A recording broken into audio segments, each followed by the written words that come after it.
যে কোনো অনুষ্ঠান হোক কিংবা বাড়ির বিশেষ রান্না, সন্ধ্যাবেলার স্ন্যাক্স থেকে রাত্রিবেলার খাবার, চাইনিজ হোক কিংবা দেশি কারি, সব খাবারের একটাই নাম, চিকেন।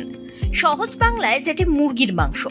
মাছের পরে বাঙালি মুরগির মাংস খেতেই সব থেকে বেশি স্বাচ্ছন্দ্য বোধ করে। ঝাল, ঝোল বা কষায় মুরগির মাংসের জুড়ি মেলা ভার।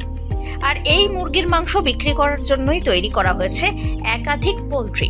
তবে এবার সেই পোল্ট্রির মুরগি অজানা রোগে চরমভাবে ক্ষতিগ্রস্ত পূর্ব বর্ধমান জেলার ভাতার এবং আউশ গ্রামের মুরগি খামারিরা। কেন মুরগি মারা যাচ্ছে তার কারণ খামারিদের কাছে স্পষ্ট নয়। তবে কি আবার বন্ধ হয়ে যাবে চিকেন খাওয়া?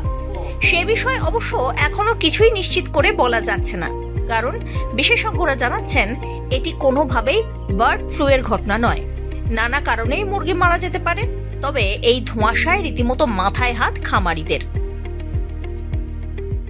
পোলট্রি ফার্ম যা আমাদের মুরগি চাষ করে যা ক্ষতি, এই দুলাটে পড়েছি। পয়সা তো আমাদের হবেই না। কোম্পানি আসছে, খালি বলছে বাচ্চা দেখাচ্ছে, বাচ্চা নিয়ে চলে যাব, আজকে নিয়ে যাব, কালকে নিয়ে যাব করছে, কিন্তু নিয়ে যাচ্ছে না। যা পরিস্থিতি, মুরগি মরছে, 2000 পিস মুরগি মরে গেছে আমার। একটা পয়সা পাবো না, আগের লাখ থেকে কোনো পয়সা পাইনি।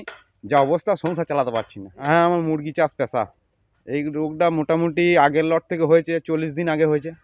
আমার 2000 ফার্ম, 2000 ফার্মে মোটামুটি 1700 বাচ্চা আছে, সব মরে গেছে। ওটা মাটিতে নিয়ে যে পুঁতে দিচ্ছি। ফেলা তো আবর্জনা তো আশেপাশে ফেলা যাবে না, রোগ ছড়াবে না। কী রোগ বুঝতে পারছি না। মুরগি খালি ঝিমাচ্ছে আর মরে যাচ্ছে, পাল্টি হয়ে যাচ্ছে আর মরে যাচ্ছে। আমার গ্রামে বলতে এই গ্রামে 20টা ফার্মে চাষ আছে, কোম্পানি থেকে চাষ হয়। তা ওই প্রত্যেকটা ফার্মই এই অবস্থা, একই অবস্থা। সব মুরগি ফার্মই মুরগি মরছে। খামারিরা জানাচ্ছেন রোগ হলে কোম্পানির লোক আসছে, কিছু ওষুধ প্রয়োগ করছে, কিন্তু বেশিরভাগ ক্ষেত্রেই তা কাজ করছে না। যেসব খামারি ব্যক্তিগতভাবে চাষ করেন তাদের তো বড় ধরনের ক্ষতির মুখোমুখি হতে হচ্ছে, যার ফলে সংসার চালাতেই বড় ধরনের সমস্যায় পড়েছেন তারা।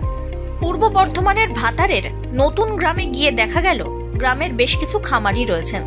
তাদের প্রায় সব খামারেই গত কয়েকদিন ধরে লাগাতার মুরগি মারা যাচ্ছে।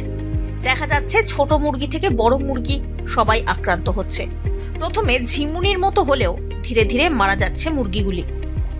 কোনো চিকিৎসাতেই কোনো কাজ হচ্ছে না। এদিকে জেলায় বেশিরভাগ খামারই এখন কন্ট্রাক্ট ফার্মিংয়ের মাধ্যমে মুরগি চাষ করছেন। সেক্ষেত্রে তাদের নিজেদের খাটুনি, লেবার চার্জ এবং পুষের জন্য বড় অঙ্কের খরচ সবটাই মাঠে মারা যাচ্ছে। এই সমস্ত মৃত মুরগি গর্ত করে মাটিতে পুঁতে দিচ্ছেন খামারিরা, যা থেকে আর কোনো রোগ না ছড়ায় সেই কথাও মাথায় রাখতে হচ্ছে। Bureau report, one India Bangla.